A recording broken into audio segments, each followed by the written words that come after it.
So, guys, welcome back to the WSXM channel. You don't know my name is Teflon, so let's just jump right into it. Western countries sanction Burkina Faso over the Tour de Faso race international competition. What is the Tour de Faso? Let me explain it. Let me give you a little background of it.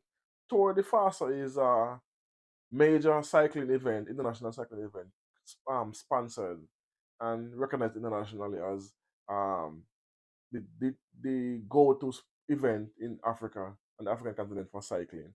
And it's been going on for the past 35 to 37 years. And it's been around since 1987.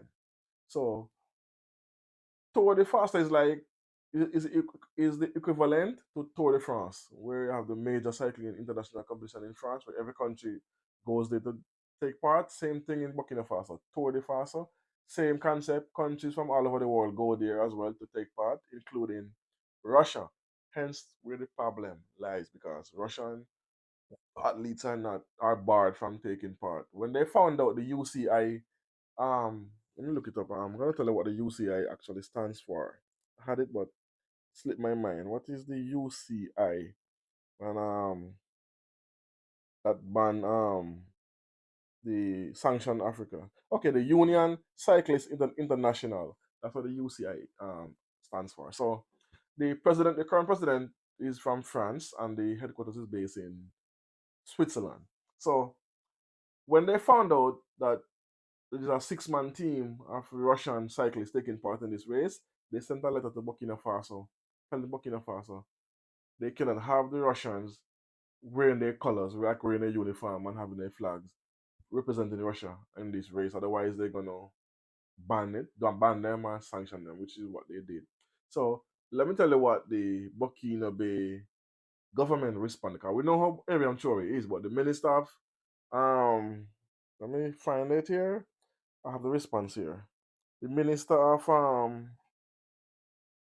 state, the minister of state services, Basalma Basani. This is what it is to his response. I put it up there. Sovereignty is in all areas: economic, social, sporting, political, militarily. It is not up to a country to tell us who we should invite, who should not be invited, who should participate or not. He defend he defend he defended on the evening of the third stage. So that was a response from the Minister of Sport. Let's call it the Minister of Sport. You see, the the mannerism and the mentality of Burkina Faso President Ibrahim Traore trickles down into his ministers and to his citizens. They are outspoken and very bold when it comes down to their country. You cannot tell us who to invite, who are you. So they got sanctions, so they take away the international credit from the race, and they are still pending what this disciplinary action they're gonna take is not taken yet, but I know they have not take it off the calendar as an international race. So because the Russian team was in it, and this is the problem. This is not a trade deal or a weapons deal. This is not a this is a sporting event. How is it? Since when sporting event becomes political? You have the other country that's invading another country. We call it. I can't call it name because when they call their names, the country the video get Shadowman. So you know these two countries in that part of the world who's at the war right now, where one is indiscriminately attacking the other one. So anyway, those people can still take part in sporting events, but they are banning the Russian sporting sector from take part in any sport globally. What they're telling you, they can take part in the race, the cycling race, but individually, and they cannot wear the colors. So they are saying the riders can ride, but they cannot wear the colors of their country's flag, and they have to identify as a single person, not as a country or as a group. So Burkina Faso say, hell no. We are in control of our sovereignty. You can't tell us what to do. We don't owe you anything. We're not indebted to you. We don't. What are you gonna do to us? So, hence the reason why they responded from the minister that you don't tell us what to do. We can keep our race. We can invite who we wanted. That's not your business. So that's what was done, and it was a very successful race.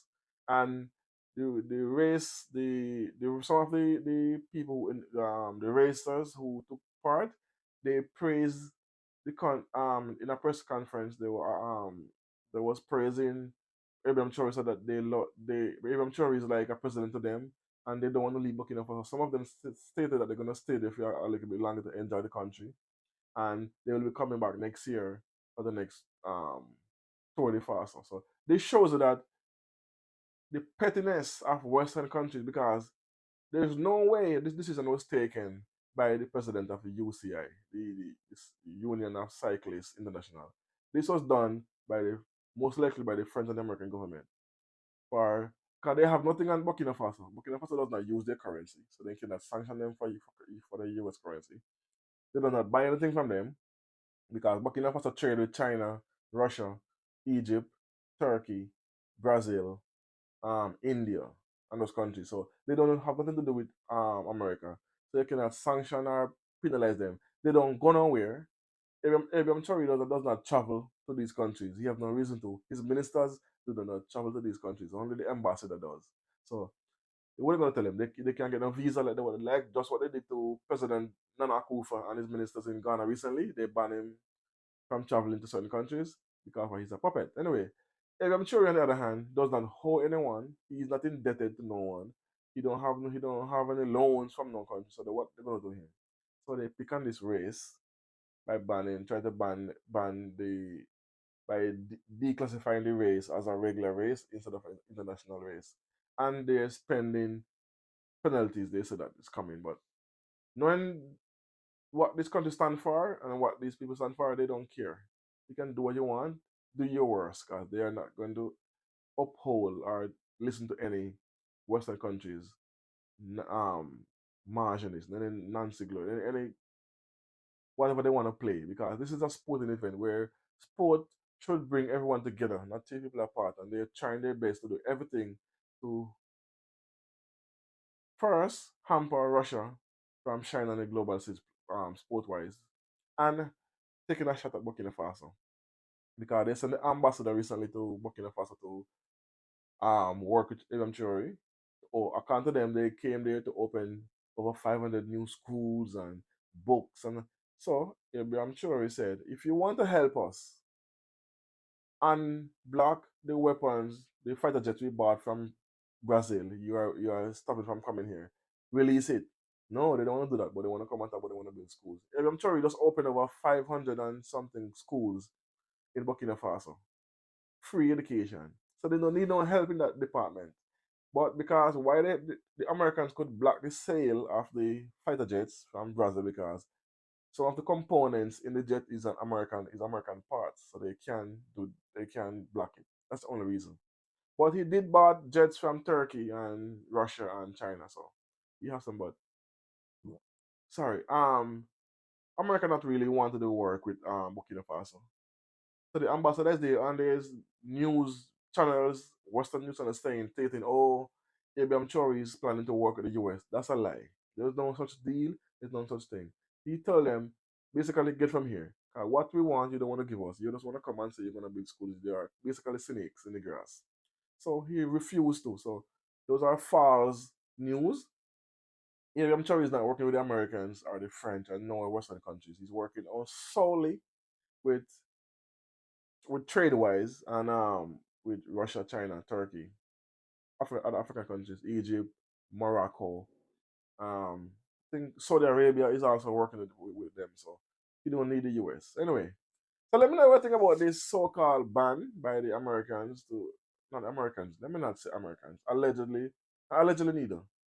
It's by the Western countries who enforce this pettiness, this petty ban, and by declassifying the race. So whoever won, it would not register internationally. That's basically what they did.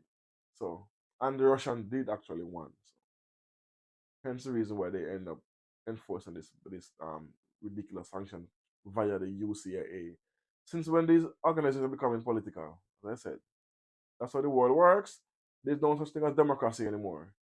Either you do what we say, or we do everything possible to destroy the country. That's what they think they see as democracy. So anyway, Let me know what you think about this. What's your thoughts on it?